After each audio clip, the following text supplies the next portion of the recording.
What would you do if Dean Martin suddenly walked into your wedding ceremony and brought everything to a halt on June 12, 1972? That's exactly what happened to two complete strangers in Las Vegas. What followed wasn't just surprising, it became one of the most magical moments in the history of the Sands Hotel. And 50 years later, their grandson finally revealed why that single moment changed 3 generations of their family forever. It was a Tuesday evening in Las Vegas, and the Sands Hotel pulsed with its usual electric energy. The casino floor buzzed with gamblers chasing luck. The restaurants overflowed with tourists. And inside the main showroom, Dean Martin was preparing for his second performance of the night. He was at the height of his fame, selling out every show. That night was no exception. 3,000 people had paid top dollar to watch the King of Cool do what he did best. But what no one realized was that just a few floors above the spectacle, in a quiet chapel on the third floor, something far more intimate was unfolding. A young couple, Thomas and Catherine Reynolds, were about to be married. They weren't rich, they weren't famous, they were simply two young people in love who had saved every dollar they could to afford a modest wedding in Las Vegas. Thomas was 24, a construction worker from Ohio. Catherine was 22, a schoolteacher with dreams much bigger than her paycheck. They had just $300 to their name, and half of it, $150, had gone toward renting the chapel for 1 hour. There was no band, no singer, no elegant decorations, just a small room with 10 wooden chairs, a simple altar, and a justice of the peace who had already officiated 6 weddings earlier that day. Catherine's sister, Mary, had driven 12 hours from Ohio to be there. Thomas had no family present at all. And that's when everything changed. His parents had died years earlier, and his older brother was serving overseas in the military. This wedding was meant to be quiet, simple, and swift. Exchange vows, snap a few photos, and retreat to their modest motel room. That was the plan. Dean Martin had just finished his first show at 7 p.m., with 2 hours to go before the next performance at 9. Usually, he spent this downtime in his dressing room, unwinding with his band or sneaking in a short nap. But that night, Dean couldn't sit still. Restless, he decided to take a walk through the hotel, a rare treat for him. He enjoyed watching people when they had no idea he was there. It reminded him of his early days before the fame, when he was just Dino Crissetti from Steubenville, Ohio. As he strolled through the buzzing casino, something caught his eye. Near the elevators, he saw a young woman in a simple white dress, tears streaming down her face. Not the joyful kind at weddings, but the heavy, disappointed kind. Beside her stood a young man in a suit that didn't quite fit, borrowed, clearly, trying to console her. His own expression mirrored her despair. Dean paused, intrigued. He watched quietly. The woman dabbed at her eyes with a crumpled tissue.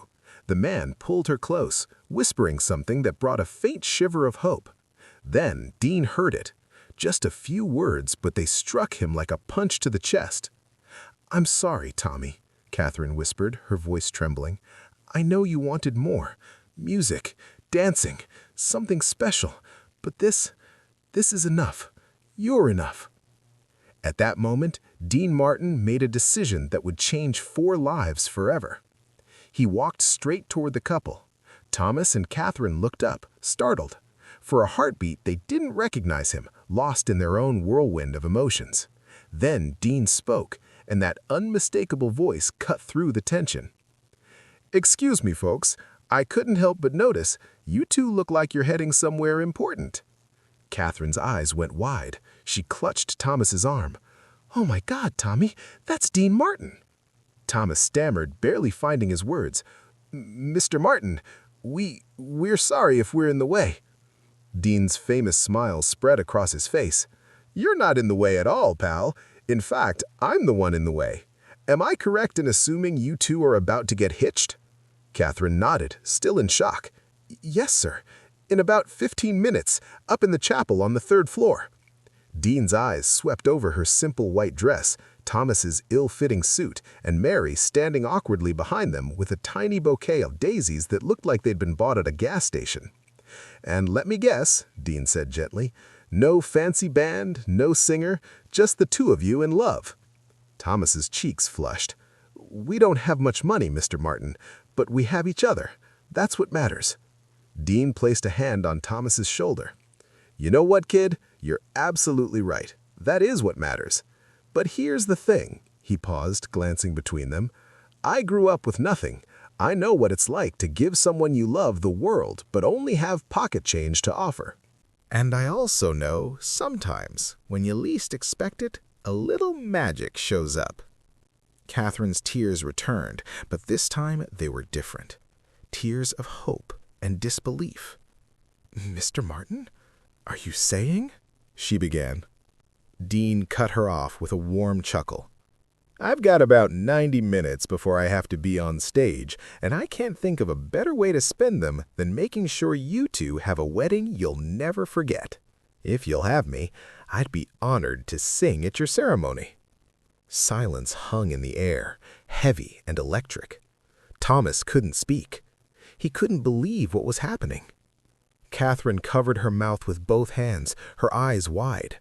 Mary dropped her bouquet in shock. You want to sing at our wedding?" Thomas finally managed to ask, barely able to believe it. Dean Martin gave a playful wink. "I don't want to. I need to. Trust me on this. Come on, there's a chapel waiting, and I've got a song in my heart." What happened next became the stuff of legend at the Sands Hotel. Dean Martin, one of the biggest stars in the world, walked into that tiny third-floor chapel. The Justice of the Peace nearly had a heart attack.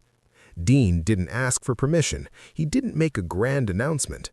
He simply moved to the front of the room, positioned himself near the altar, and nodded to Thomas and Catherine.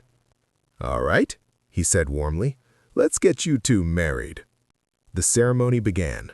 The Justice of the Peace stumbled through his lines, clearly flustered with Dean Martin standing just a few feet away. Thomas held Catherine's hands, both of them trembling.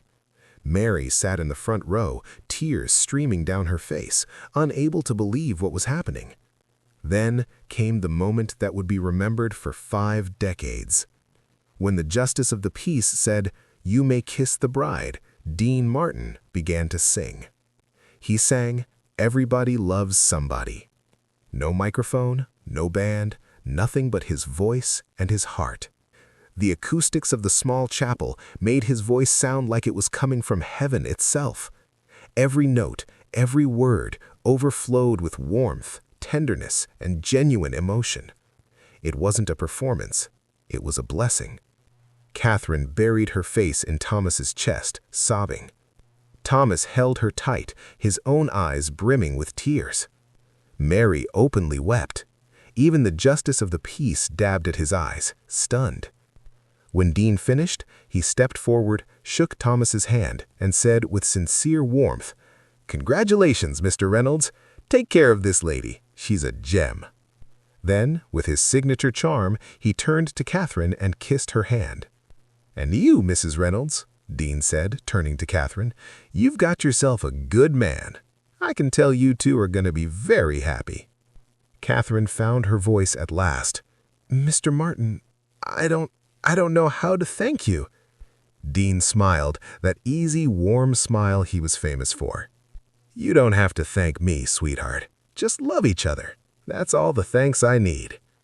Then, with a playful glint in his eye, he added, "Oh, and one more thing." Reaching into his jacket pocket, he pulled out a crisp $100 bill and handed it to Thomas. "Go have a nice dinner tonight, somewhere fancy, on me." Thomas tried to protest. "Mr. Martin, we can't." "Yes, you can," Dean said firmly, yet kindly. "And you will. Now go enjoy your wedding night, and congratulations again." Just as quietly as he had appeared, Dean Martin left the chapel. He returned to his dressing room, prepared for his 9 p.m. show, and never mentioned the incident to anyone. No press, no publicity. He simply did it because it felt like the right thing to do. That night, Thomas and Catherine left the Sands Hotel with hearts full of wonder. They used Dean's $100 to enjoy a luxurious dinner at the hotel's finest restaurant, a meal they never could have afforded on their own. Champagne, steak, dessert. They replayed every moment of the wedding in their minds, every word, every note, every heartbeat. "Do you think anyone will believe us?" Catherine asked. Thomas laughed softly. "Probably not, but I don't care. We know what happened. That's all that matters." Here's the part of the story no one knew until 50 years later. Dean Martin's act of kindness didn't just give them a magical memory, it changed the course of their lives. That night, in that elegant restaurant, Thomas and Catherine made a promise to never forget what Dean had done for them and to carry that spirit forward. They vowed to look for ways to create magic for others, no questions asked. Over the next 50 decades, Thomas and Catherine became pillars of generosity in their Ohio community. They paid for strangers' groceries, they helped young couples afford weddings, they donated to every charity that came their way. They opened their home to anyone in need. They lived simply, yet gave freely. Their children grew up seeing this example, and their grandchildren inherited it too. The ripple effect of that June 12, 1972 moment spread across 3 generations. Yet Thomas and Catherine never told anyone the full story, not their children, not their friends, not even their pastor. The magic remained theirs, quietly shaping the world in ways that only love can. They had kept Dean Martin's kindness as their own private treasure, something sacred shared just between them, until 2022. On June 12, 2022, exactly 50 years after their wedding, Thomas and Catherine's family threw a grand anniversary celebration. Children, grandchildren, and even great-grandchildren gathered in a banquet hall in Ohio to honor a marriage that had endured half a century. During the party, their grandson Michael rose to give a speech. He spoke of his grandparents' generosity, their quiet acts of kindness, and their unwavering love for one another and for everyone around them.